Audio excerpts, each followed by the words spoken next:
बढ़ते आगे 3 दिसंबर को मध्य प्रदेश विधानसभा चुनाव के नतीजे आएंगे, जिसके लिए राजनीतिक दल जीत का दावा ठोक रहे हैं। लेकिन विंध्य क्षेत्र का सियासी समीकरण बदला हुआ नजर आ रहा है। इस बार विंध्य क्षेत्र का मिजाज बदला सा दिख रहा है, क्योंकि यहां कांग्रेस बीजेपी के साथ साथ बीएसपी भी ताकतवर पार्टी के रूप में नजर आ रही है। इस रिपोर्ट को आप देखिए।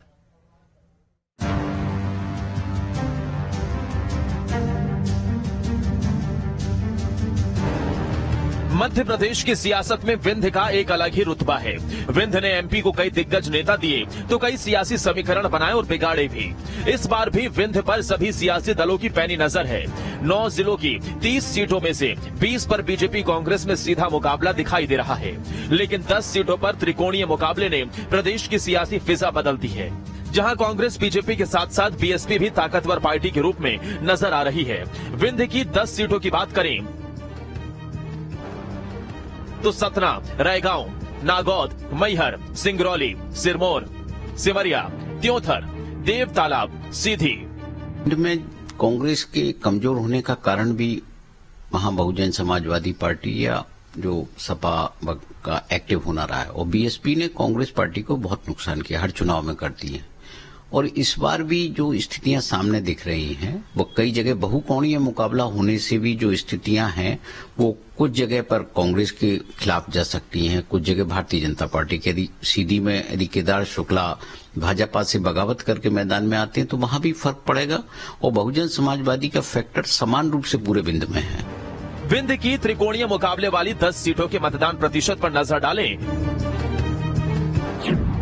तो सतना विधानसभा में 71.92% मतदान हुआ। रायगांव विधानसभा में 70.82% मतदान, नागौद विधानसभा में 75.87% मतदान हुआ, मैहर विधानसभा में 76.98% मतदान हुआ, सिरमौर में 64.22% मतदान हुआ, सिमरिया विधानसभा में 70.88% मतदान, त्योंथर विधानसभा में 68.66% मतदान हुआ, तो वहीं देव तालाब में 63.20% मतदान दर्ज किया गया।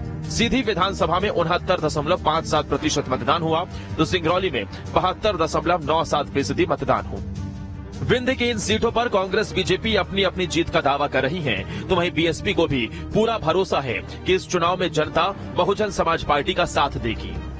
विंध्य में जिस प्रकार से माननीय बहन जी के ताबड़तोड़ रैलियां हुई हैं, और विंध्य में जिस प्रकार से अभी वर्तमान में बीजेपी की सरकार में SC ST के ऊपर जो अन्याय अत्याचार बढ़ा है, आप लोगों ने सीधी की घटना देखी होगी। सरेआम बीजेपी के लोग अभी भी उनके सर पे बाथरूम कर रहे हैं। ये तमाम सारी घटनाओं को लेकर वहां पर SC ST OBC बीजेपी के खिलाफ मुस्तैदी से खड़ा था, और इसका पूरा फायदा इस बार बहुजन समाज पार्टी को मिलने जा रहा है। देखिए, हम तो ये मानते हैं कि कांग्रेस के लिए कहीं कोई त्रिकोणीय मुकाबला नहीं। कांग्रेस के प्रत्याशी पूरी विधानसभा सीटों पर 10 क्या हम तो कह 230 विधानसभा सीटों पर मजबूत स्थिति में है। ये स्थिति भारतीय जनता पार्टी के लिए हो सकती है, और है भी, क्योंकि 18 साल से सत्ता में वो हैं। और उसी विंध्य में भाजपा के नेताओं ने, हमने देखा, आदिवासियों के मुंह पर पेशाब की, उनको चप्पलों से कई जगह पीटा भी। उसी विंध्य की ये घटना है। तो ये मुझे लगता है ये मुकाबला जो है ये भारतीय जनता पार्टी के लिए है। त्रिकोणीय है, चतुष्कोणीय, ये भाजपा को झेलना है। देखिए, विंध्य की जनता ने विगत चुनावों में भी अपना पूर्ण विश्वास भारतीय जनता पार्टी के ऊपर दृढ़ रखा था। इस बार भी हम देख रहे हैं जिस प्रकार से वहां पे वोटिंग पैटर्न रहा है, बड़ी संख्या में महिलाओं ने अपने मत का सकारात्मक उपयोग किया है। चाहे वह हमारी केंद्र की सरकार के द्वारा लाया गया नारी वंदन अधिनियम हो, या फिर मध्य प्रदेश की सरकार के द्वारा जो लाडली बहना योजना के माध्यम से महिलाओं को एक अनुदान राशि दी जा रही है, उसके परिणाम स्वरूप बड़ी संख्या में महिलाओं ने, विंध्य की जनता ने मध्य प्रदेश में भारतीय जनता पार्टी के लिए मतदान किया है। और उसके साथ ही साथ एक बड़े वर्ग ने विंध्य में फिर से भारतीय जनता पार्टी की प्रचंड जनादेश वाली सरकार बनाने में सहभागिता सुनिश्चित करने के उद्देश्य से मतदान किया। हम देखेंगे कोई चीजें परिणामों में भी परिलक्षित होंगी। 2018 के विधानसभा चुनाव में विंध्य ने 30 में से 24 सीटें बीजेपी की झोली में डाली थी, लेकिन इस बार 20 सीटों पर कांग्रेस और बीजेपी में कांटे की टक्कर देखने को मिल रही है, तो वहीं 10 सीटों पर बीएसपी ताल ठोक रही है। अब 3 दिसंबर के नतीजों के बाद ही पता चलेगा कि कौन सी पार्टी का दावा सही साबित होता है। भोपाल से अतुल शर्मा के साथ टीम न्यूज स्टेट।